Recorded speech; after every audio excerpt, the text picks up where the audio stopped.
Welcome everybody to the April Business Works, which is a virtual Business Works. You know, last month when we did this, and we did it in March, we had Sweet Dreams Mattress and Furniture, and we had the room packed and a lot of folks there. And I don't think anybody envisioned that 30 days later we were going to be doing this virtually, but we got a virtual program today. This is a Business Works Lunch and Learn. I don't know how many of our Zoom participants have your lunch, but I have mine from Jimmy John's, a Lake Norman Chamber member, and I encourage everyone watching this, please go out. Lake Norman Chamber restaurants for dinner and for lunch. We got a list of them on our website at lakenormanchamber.org. Today's program is on the CARES Act. We've got a lot of phone calls into the Chamber of Commerce, emails into the Chamber about the two acts that we have up, the Families First and the CARES Act. How's that impacting our businesses? How businesses can get these loans? Dale Gillmore, who is our business growth chair, is going to walk us through the CARES Act today. He's from Quest. And Dale, I'm going to turn this program over to you.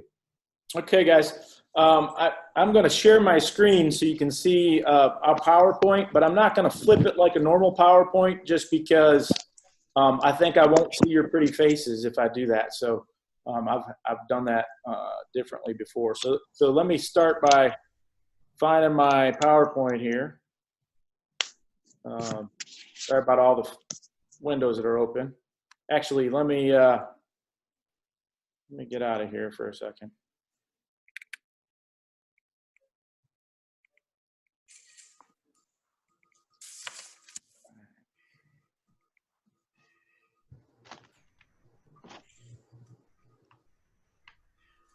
Save this. Probably should have practiced this with you first, Rhonda. There it is. All right, we're live.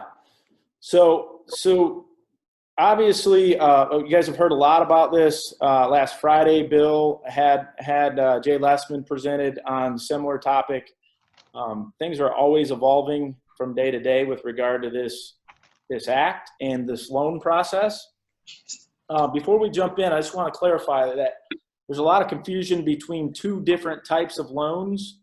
So on the SBA website, there's the Economic Injury Disaster Relief Loan that anyone can apply for right now on SBA.gov, and that wouldn't go through your bank. So just making sure that you're aware of that now, and that's for that loan specifically is for disaster relief associated with the COVID virus and how it's associated with your business. Yes, it did work. Hey guys, can we go on mute and save for Q&A at the end? I'm hearing some feedback from others. Anyhow, so this, what I'm going to present on is the Payroll Protection Program, which is part of the CARES Act that we have to apply directly with banks for, just to be clear on the two different types of loans. Okay. So we also sent the U.S. Chamber of Commerce's guidance on this out to everyone. Some of this will be similar, some will be a little different because I'll have some practical application of things from a local standpoint. But who's eligible? Businesses and 501c3 nonprofits with less than 500 employees. Sole proprietors, independent contractors, and self-employed businesses that are individuals. And then other unique circumstances, if you're restaurants or franchises, some of those rules are tossed out, which are more favorable to you. But you can refer to that document that we sent. What goes into this loan calculation has been a question that everybody has had, and there's been a lot of different takes on the answer. Here is specifically the law.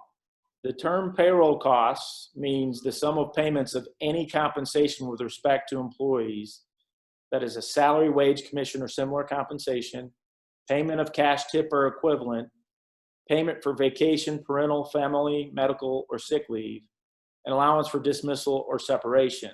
If I stop there, that's likely to be what's in compensation on your W-2, right? So I might say to you that this payroll costs will mean whatever will make it into your either Medicare wages in box 5 of your W-2, or your W-3, which is kind of a number that you can potentially use for 2019 if that's your measurement period.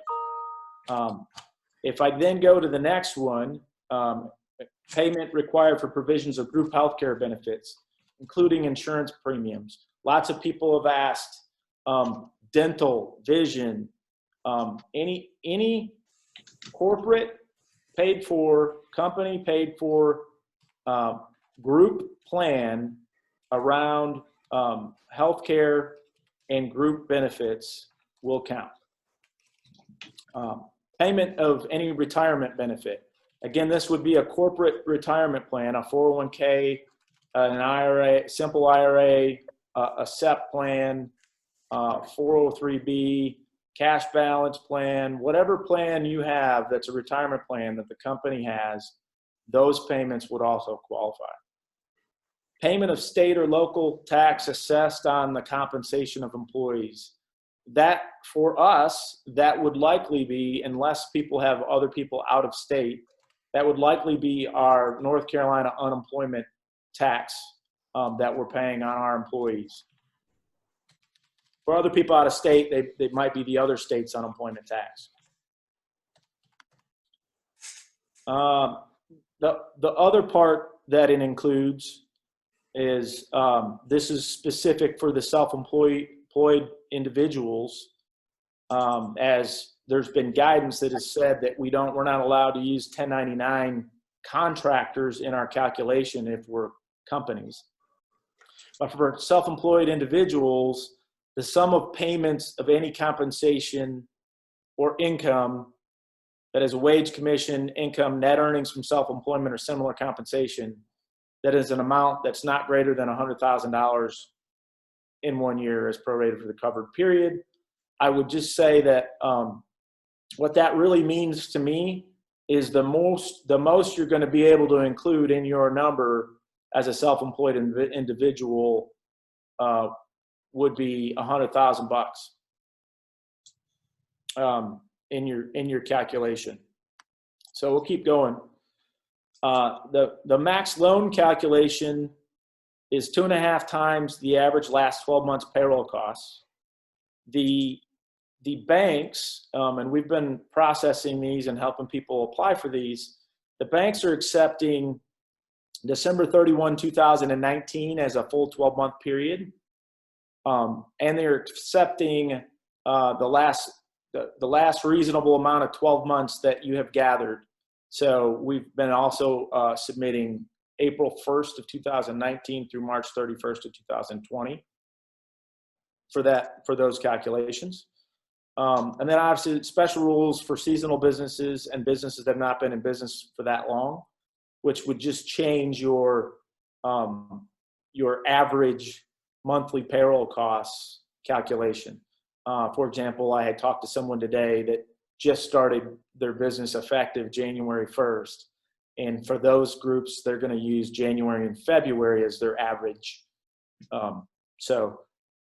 Self-employed individuals, sole proprietors, and independent contractors. Again, that goes back to your compensation, and you're not going to be able to use more than $100,000 in that math with regard to your compensation.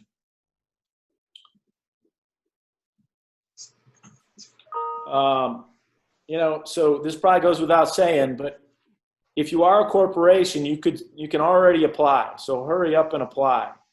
If you're an individual, you're technically not, guidance has said you're not allowed to apply till April 10th.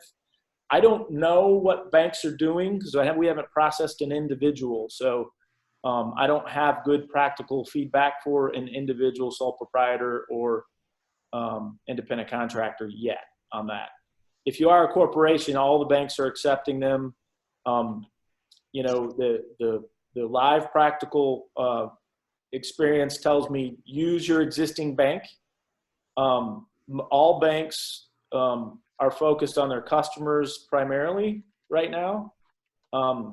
we've been able to get folks that didn't have access to two banks, but in the minute that access changes. So I would say the other thing is if you have a bank loan, that's going to be super helpful for you. I'm not going to pick on Bank of America, but I'm going to pick on Bank of America for a second. I apologize if there's anybody out there from Bank of America. They're not accepting customers that don't have loans with them to process their PPP. Wells Fargo, from what I understand, it ran out of their cap yesterday. So there's some banks that still haven't processed anything. I have a customer that's at Chase Bank we're still waiting for them to process their loan. So it's there's concern that we are going to run out of money. I think Congress is probably working on something, but I can't imagine it's going to move very fast with the word Congress in it. And anyhow, so it's really important that you contact your banker like pronto, even if you're not ready to submit. I just think that'd be my generic advice to you. And some banks will accept new customers. None of the banks want to say that. So you may have to do some arm twisting and asking them to help you out. I've also noticed that there's some small banks that are out there that are kind of quiet, that also have these programs. Dogwood State Bank I saw has a little program. Some of the what do you call it? Not the bank. The credit unions have these programs. So don't assume your bank doesn't have it. Ask them first, and then ask them if they will process it without you having a loan with them. And then also ask them how soon will you get your PLP number from the bank, which that means that number is, I think, the number that basically says the SBA has recorded you and reserved the funds for your bank, for your loan.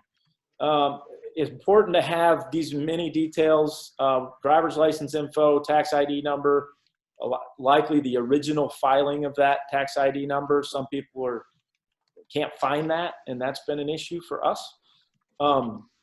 And any of the company formation data, so bylaws and articles of organization, and ownership data. Typically greater than 20% owners all have to have their individual data to support these. The max loan calculation, which we kind of generically just walk through, and the data supporting that calculation, people are asking for that. W-3s, W-2s, support for retirement, unemployment taxes, and health insurance costs for those applicable periods that you're applying for.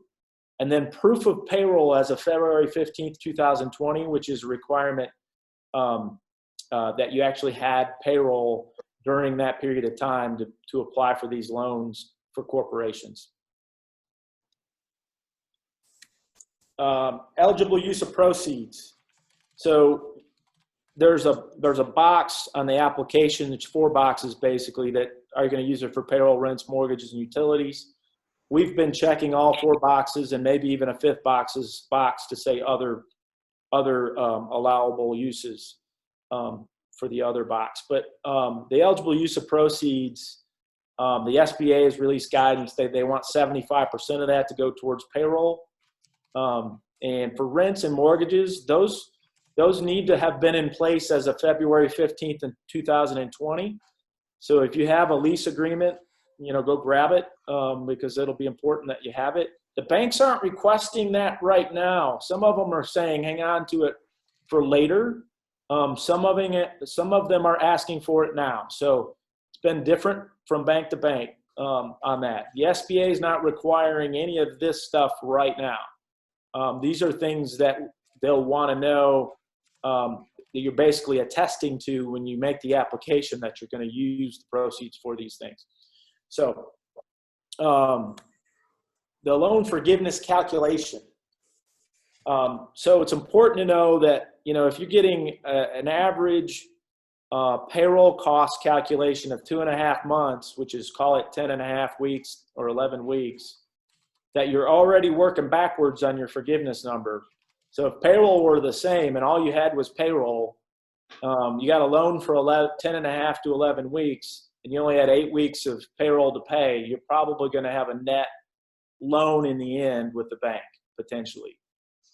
If you have rents and interest and utilities, potentially you could get that loan nearly fully forgiven. Yes.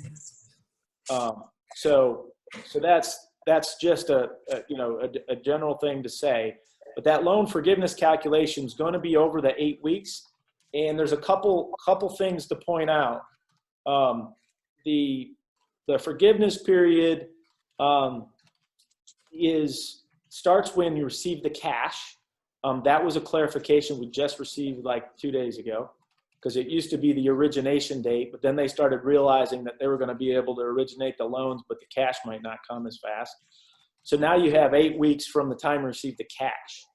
The other point is that the loans are going to be forgiven based upon what was incurred and paid during that 8-week period. So what that means is if you just kind of paid, you can't just pay 5 months of rent in 8 weeks and get that to qualify. That incurred means probably during that period. So we kind of are saying, look, it makes sense you can get 2 months of rent into that 8-week period. Other people that are considering like what your loan forgiveness calculation is and how to max that, there's a lot of discussions about when people hire people back. For those that have laid people off, there's a lot of discussions about retention bonuses to make sure people are still with them, to be able to pay them more during the 8-week period to use the loan proceeds to get fully forgiven. A lot of people have discussed hire back bonuses to max the forgiveness in our work. And then on the rent side, don't forget other rents. It's not just your mortgage. If you got a storage fees or server hosting fees, those are going to qualify as well. Interest on mortgages, you're not going to get interest on a business. Just like if you bought your business partner out 2 years ago, that interest doesn't appear that it's going to qualify. So just to be clear on that. And then utilities, electric, gas, water, transportation, telephone, internet, cell phones. The definition of transportation is a question we've been asked 100 times. Hopefully they'll clarify that definition for us, because it kind of appears that it's sort of group transportation. It doesn't look like you can just get mileage and things like that, but I don't know that yet. I can't say that with certainty. So pay attention to some of the clarifications the SBA keeps coming out with. This part doesn't matter until you get your money. The most important thing to do is after you get off here, if you haven't applied yet, go apply. There are some reductions to loan forgiveness. For those folks that are being paid over $100,000 a year, you can only really take and get forgiven about $15,385 in that 8-week period for someone. That's kind of the max compensation. I will also say that there's other associations and law firms that are not counting anything but W-2 comp in this threshold.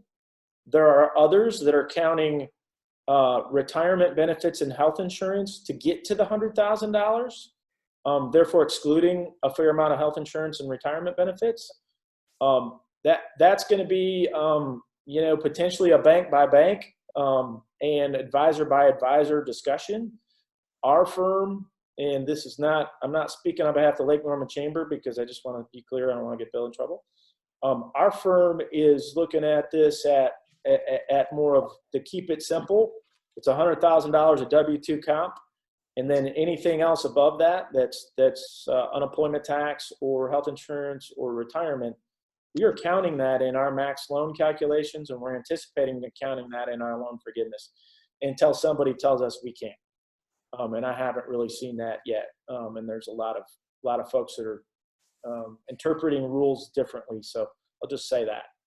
I don't want to say I'm right. I don't want to say I'm wrong. The potential reduction for the 8-week period, that's important to also know. So the first one, compensation greater than 100 is always going to be reduced. That's never going to be counted. The second one, there's going to be a loophole that potentially could get us out of these reductions. That's why I say potential. But there's a reduction called the full-time equivalence reduction, which basically is saying if I had a full-time employees as of call it February 15th for a second of say 12, but then during my 8-week period, I only had 6. Well, I'm going to have to take a 50% reduction in my payroll costs amount that I'm getting forgiven as just simple math. And that's important for a lot of folks that have laid people off. And also important to know that you don't get that forgiveness. That said, you're still looking at a 1% loan over 2 years. So your alternative isn't awful if you don't get it fully forgiven. Reduction in salaries, forgiveness reduction. That's also if you reduce comp.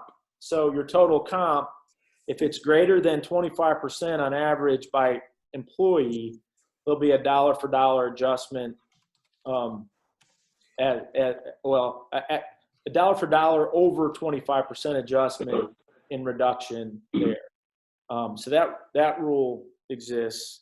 And then the last one that kind of gets you out of both of those rules, if you can get your full-time equivalents back and your salary reductions back by June 30th, and if that was applicable on June 29th, you can throw those last 2 reductions out. So this is sort of a way to kind of, the government wants everybody to set their mind on June 30th as a make sure everybody's hired back by June 30th goal. I think part of the list law is trying to drive the incentive to hire people back and be in full function by June 30th. So that's the quick presentation. I wanted to kind of get through it quickly, and then we can go back to any of these for specific questions. As I know everybody may have their own questions, and I want to be careful not to say anything bad about banks, but I'll take any bank questions you have too, that I can give you answers to who's been successful in getting these loans approved.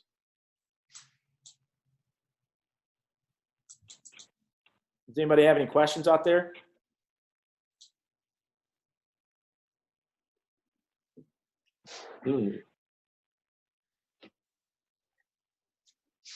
Has everybody applied at this point?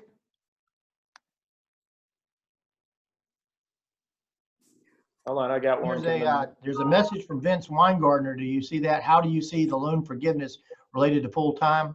Do you see that under chat? Yep, I see it. Yep, got it. Great. How do you see the loan? The question is, how do you see the loan forgiveness related to full-time to part-time, back to full-time after crisis? How fast do we have to get the payroll back to pre-crisis, June 30th? How does the part-time unemployment benefits paid by the state affect forgiveness? Okay. So with regard to, I will say I'm going to work backwards, Vince. Some of the payroll tax credits that are available to you, some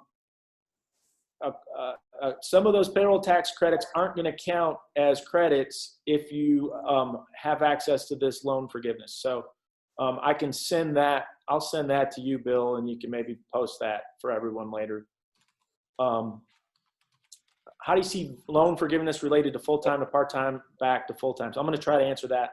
So what we've seen and what we've had different conversations with different owners, but some owners that have people completely cut back, we're making decisions whether or not to furlough, and then making decisions whether or not to hire people back. Well, the math would say for a business owner, typically the later that you hire back and the later that you receive the funds, the better if your people are not doing anything or having anything to do.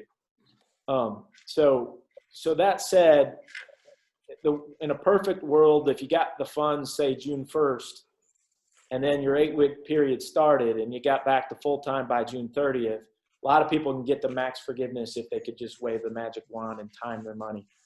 The world's not perfect. So what's happening is we're telling everybody to apply as fast as possible. And so there's a lot of people that are sort of deciding that they're going to bring everybody back to full-time. And then once they get everybody back to full-time, they're going to make a different business decision after they get through the 8-week period, which they'll max their loan forgiveness perhaps, and people get paid very well or back to normal over that 8-week period. But it doesn't mean that they may not have to look at the business decisions after that 8-week period.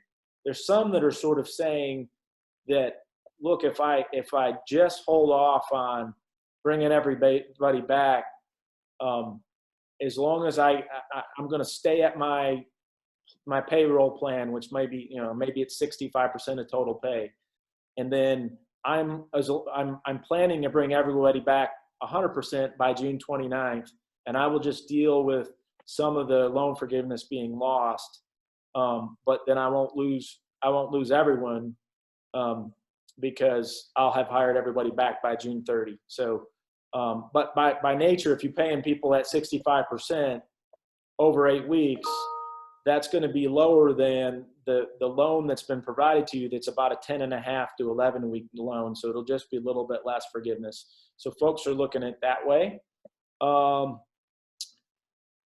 I don't know if that answered your question, that first question or not, Vince. Feel free to ask a follow-up question. And then, how fast do we have to get the payroll back up to pre-crisis? June 29th would be the generic rule to get rid of the 2 reductions in loan forgiveness, but you'll still have a natural reduction in loan forgiveness if you're not deploying the cash on forgivable items because you don't have the payroll active to deploy it to. I don't know if that made sense or not. Let's see, what else we got? Yes, so Amy Bernstein. Yeah, if you completed the application last night, get all of that stuff directly to your bank pronto. I would call your banker, can ask them if they're running this program. Some of these banks aren't. I haven't ran into a Lake Norman bank yet that's not running this program, so I'm not sure I'm familiar with any Lake Norman banks that aren't running this program right now. We've got questions from Julie Hester and Jennifer Plummer. Did you see those? Yep, moving my way down here. Julie Hester, we have an employee who's currently deployed in the Middle East. Did we count him as an employee? He was included in payroll for half the year in 19. So the answer to that is the first off, U.S. citizens and U.S. employees count. If this is a U.S. citizen that is deployed in the Middle East and he's on your payroll currently, I think the answer is yes. But Julie, I'm going to get you a better answer than I think after this call. I know that foreign employees do not count. And foreign being defined as folks that are not probably processed through a W-2 in the U.S. I have a question. Jennifer Plummer's question. I have a full-time salary employees and part-time employees. All of my part-time employees are paid based on fee for service. Do they qualify to be paid during this time? They will qualify to be paid during this time the question, that's more of a business decision on whether you want to pay people to do not anything, or if a lot of people are focused on this is a time to tweak your processes and things inside the business that aren't perfect, that haven't been perfect. And my example is my wife just cleaned out our garage for the first time in 5 years this week. You know, it's the time that employees that can do the things that clean out the back office, maybe not the back office, that's probably a bad example for those that are at home, but, you know, clean out the files, that the old files, or purge them, or the data, or find all of those projects that you know need to get done, and maybe consider doing those would be my generic answer. Dan Houston, not clear about sole proprietor or independent contractor wage and income. Also, if all wage earners are contractors, like marketing and virtual support staff. All right, Dan. So that's the $1 million question I was waiting for somebody to ask. So if I'm following the U.S. Chamber of Commerce's sheet that they provided us, which I want to try to follow that first because that's an easy way to think about it. They're saying companies that are corporations and businesses are businesses, but with regard to sole proprietors and independent contractors, they're suggesting that this is an individual, right? So an individual would be then probably someone that's processing via a single member LLC filed on their C Corp return, a Schedule C on their personal tax return. That's probably what we're talking about here. So if you're filing an 1120S or an 1120 C Corporation, or even a 1065 tax return, this is probably not you. We're talking about the Schedule C filer. And so the Schedule C filer, then this is where there's gonna have to be a lot of clarity, in my opinion. So we could, if you read the rules, it says 1099 compensation or independent contractor compensation not to exceed $100,000.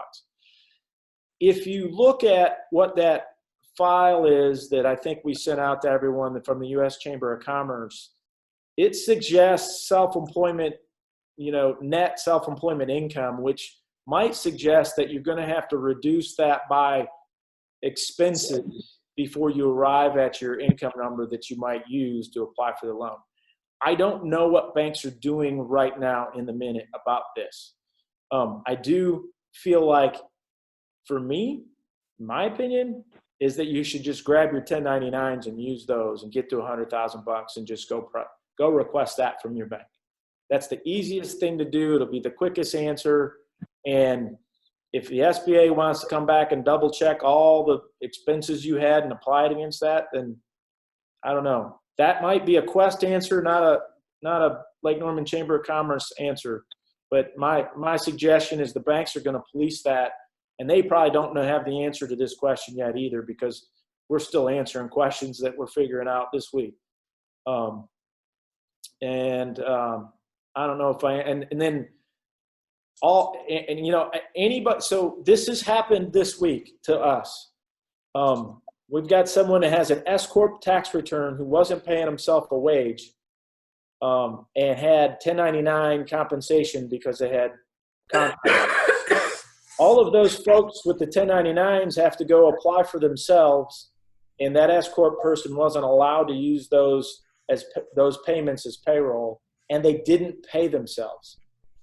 And right now, there's nothing that addresses a way for them to apply, which is really sad to me, because I just don't know that that's right.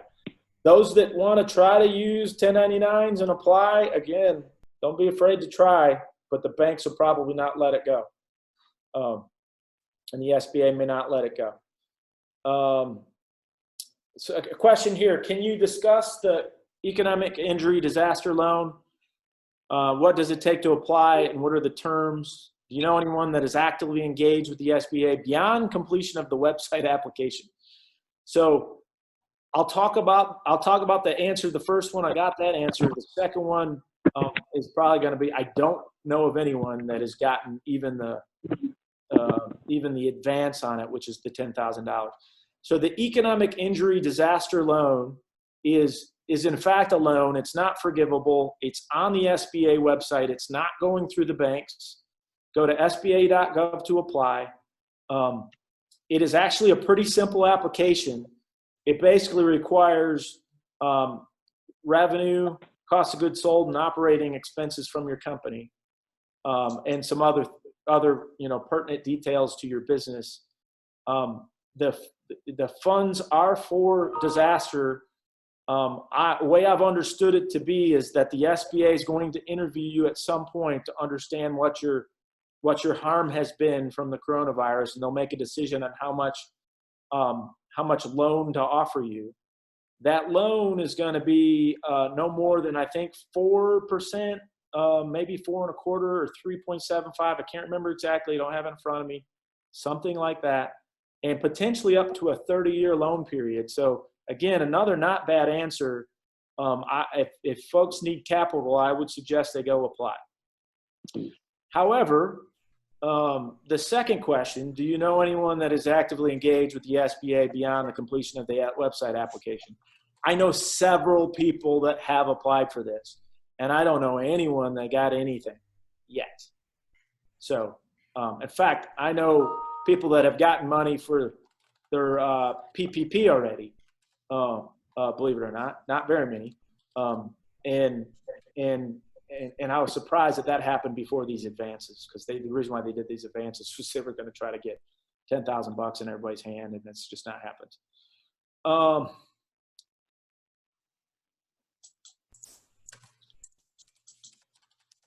So somebody asked, I completed the application from our bank and they asked for owner's social security number, had planned to show only last 4 digits. Is that okay?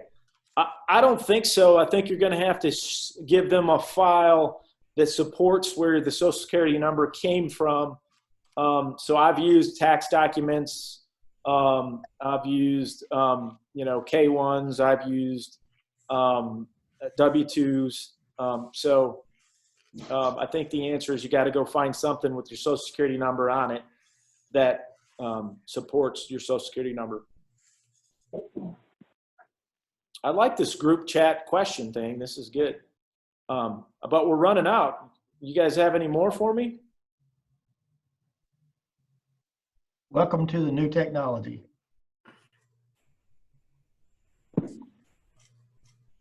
I'm going to go ahead and say some good things about some banks because I feel like they deserve it. It's really crazy right now what they're dealing with.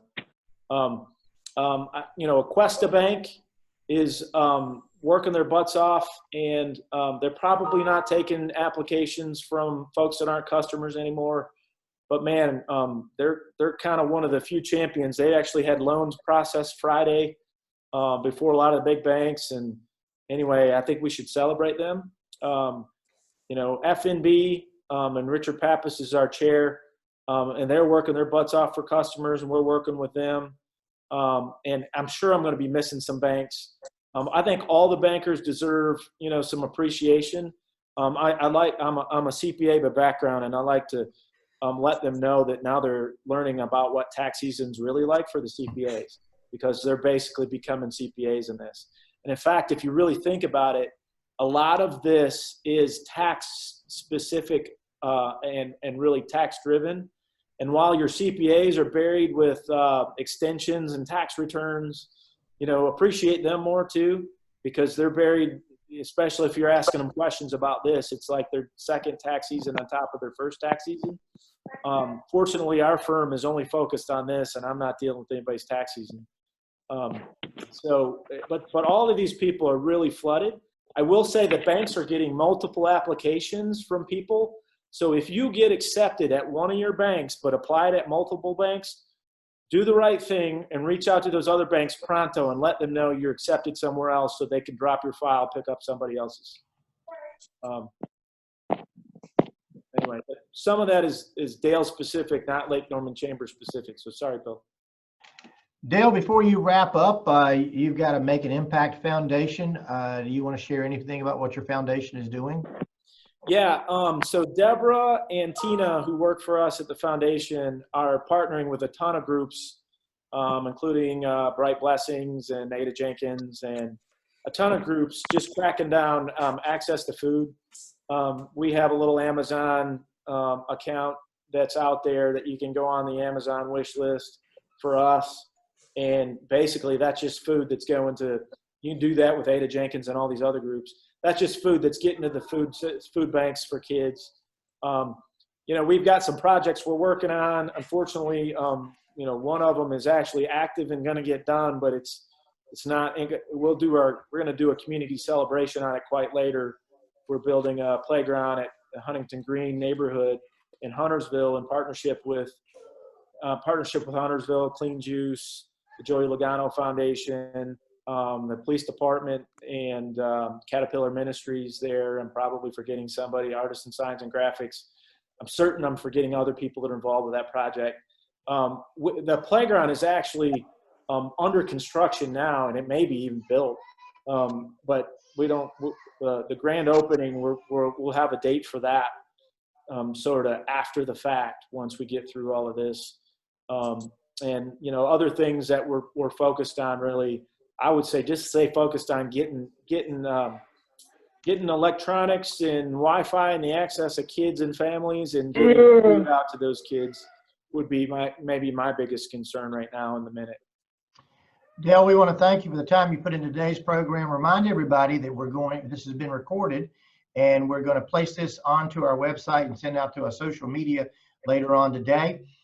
Tomorrow, we've got a program. We've got 14 area nonprofits, everybody from the Ada Jenkins Center that Dale just mentioned to the United Way, and we're going to discuss what are their needs coming up as an organization and how our members and businesses and local individuals can help. And then the last thing, on Thursday, we've got a program that we have Dan Houston. He's a John Maxwell trainer and business coach. He's going to be talking about leading through crisis. And we got information that we sent out yesterday, but we'll do so again today about signing up for that program. That's going to be a 4-part mastermind program. So again, a lot of great things going on in the Chamber of Commerce. We're trying to make sure that we're assisting our businesses and keeping you informed. And Dale, again, thank you, Quest, and you and your staff for everything that you've done today to put this program together. Hey, Bill, there's 2 last questions. I just want to try to answer them quick, just in case. The interest rates in the SBA loans, if it's not forgiven, that is a set rate. It's 1% for whatever's not forgiven for 2 years. So it's a short-term loan for 2 years at 1%. And the payments are deferred, I think, for 6 months after the forgiveness period, I believe. I might be wrong on that. The SBA is approving $1 billion an hour of PPP funding. How long will this last? Well, there's $349 billion allocated to this, and we don't know. And when will it be too late? I would say, don't ask that question. Just get applied, and see what happens. You know, what I don't know is going to happen. April 10th, they're supposed to open this up to self-employed individuals. And I don't know if they bifurcated some money for that second, you know, off of the 349 and have a second pool for companies versus self-employed individuals or not. I hope they do. I would just say, hurry up. That's all I can really tell you. Thanks, guys.